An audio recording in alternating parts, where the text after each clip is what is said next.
we've studied exponential growth functions in which the base is greater than 1.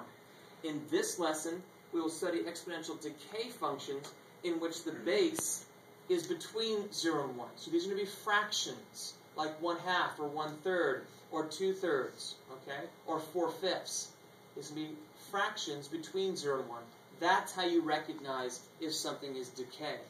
But make sure you don't make your determination until the exponent is a positive exponent. Okay? Now, to see the basic shape of the graph of an exponential decay function, you can make a table of values and plot the points. For this particular graph, we know it's decay because its base is between 0 and 1.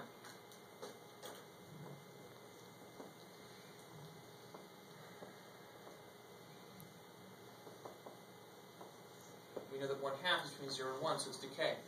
Now, we've already pre-chosen some x values. Anytime your exponent is just x, we can use 0, plus 1, minus 1, plus 2, minus 2. If we plug in 0, anything that's 0 is 1.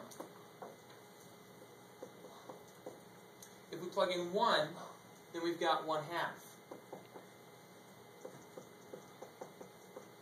If we plug in 2, when you square 1/2, you square the top and get 1. You square the bottom and get 4. So this is 1/4.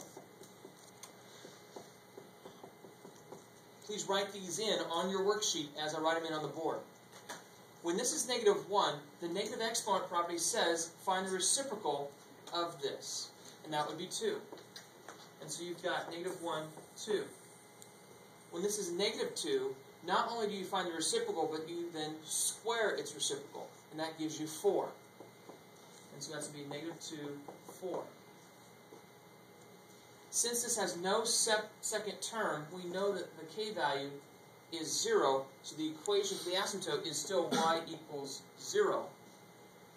We know that x can be positive, negative, or 0. So the domain is all real numbers. And since a is positive, we know the range is going to be y is greater than the k value 0. So all those are answered from the function itself. You can look at the graph and answer them also. Now let's plot these points. Left 2, up 4. Left 1, up 2. Just up 1.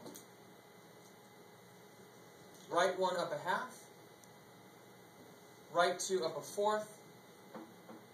And we know the equation y equals 0 describes the asymptote. Please write that in on your graph. You connect the dots. Make sure that your curve does not intersect or appear to cross the asymptote. And so, if we had to come to some understanding of what does making the base between 0 and 1 do to our graph, well, it kind of reflects it about the y-axis, doesn't it? A little bit. Okay? It looks just like 2 to the x, except being reflected about the y-axis. Okay? So instead of increasing as you go to the right, your decay function will decrease as you go to the right. And it will decrease and level off at the value of your k.